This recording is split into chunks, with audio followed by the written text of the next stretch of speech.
Hello everyone, welcome back to my channel. I hope you're all having a wonderful day. Today I am going to do an updated review video of this beautiful Saint Laurent Mini Manhattan bag. So I have had this bag for a year now and I wanted to give you my latest thoughts on this, having worn this for a year, and also I will show you the wear and tear. So this is the Mini Manhattan. It is the smallest of the, I think, 3 sizes of Manhattan bag. So this is much more of a crossbody bag. It comes with a long shoulder strap, which is detachable and is also adjustable. Then there are 2 larger sizes, I think, which are both more like shoulder bags. So they have a shorter strap and of course the bag itself is larger. But I wanted a cute little light crossbody, and this is honestly such a nice bag for that. It is very dressy, but also casual as well. Definitely more on the put together kind of dressy side, but I think it looks just as good with a jumper and jeans, for example. So this has the belt buckle on the front. This is in the gold hardware, black, very smooth leather. And on the front it says Saint Laurent Paris here. On the back it is plain and you just have the buckle going round to the back as well. There are no feet, but it's not really a bag that you would stand up like this anyway because of the shape. And then to open the bag, you just pull out both buckles like this, which I do often just leave open, but over time, as I'm moving around, they will often find themselves closed. But it's very easy to use in my opinion. I thought this would be something that I might find annoying, but I haven't, but it may be something that you do find annoying. Sometimes I also do actually just leave it like this as well, because the bag is very structured and because this is the small size, so it doesn't get very heavy when I put my things inside. The flap actually does stay pretty closed just like that, so I often do just leave it like this as well. And then on the inside is just this empty plain space, and you've got 1 slip pocket in the back. So that's the structure and the style of the bag. In terms of pros and cons, so what definitely drew me to this bag initially was the style. I love the look of it. I think it is super chic, and I was looking for a very small mini crossbody bag, something that I could just put my very bare essentials in, and something that was easy to carry and light, and this is definitely that. Because of the structure of it, it is not super casual, and I would say it also has a very limited capacity because of the size, but also the structure. So it is a very rigid, well, it's quite rigid box bag. So you can't really overstuff this because of the structure. But it's great if you just want to carry your bare essentials. It wears so well in terms of how comfortable it feels to wear the bag, and you've got multiple options, so you can wear it crossbody or as a longer shoulder bag. You can also double up this strap and wear it as a shorter shoulder bag, or just hold it in your hand or the crook of your arm. So it is very versatile in that sense.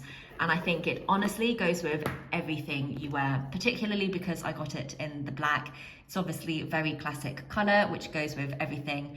And so it is very easy to wear. The main con I see with this bag, which I don't experience much myself, is the buckle. So other than, of course, this being a very mini bag, but if you're looking for something of this size, then this works very well. The main con is it can be a bit more fiddly, of course, because you do have these buckles. But as I mentioned, for me, it's not much of an issue. And if I am, for example, shopping and I do want to get into my bag a lot, then I will just leave it like this and it doesn't bother me at all. I think it still looks really nice. The flap still stays closed, and I have been using this quite a lot for a year now. And so it's just not an issue. Even if it opens like that, it's not an issue for me. But there is a mild magnet there. So even when the flap is on the top, you still get that slight magnetic closure as well. So it doesn't bother me at all. Then the other things I would say on wear and tear. So overall, I'd say actually for this smooth leather, I'm very pleased with how this bag has worn. I was worried there would be loads of scuffs on it, but it's not the case from my experience.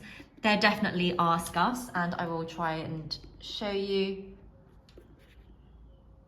You can see one there. There definitely are scuffs throughout this bag. This is probably the biggest one there.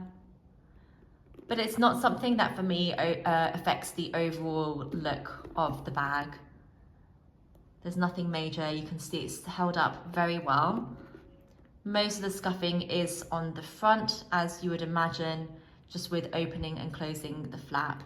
But honestly, as you can see, it's quite hard to find any very noticeable scratches.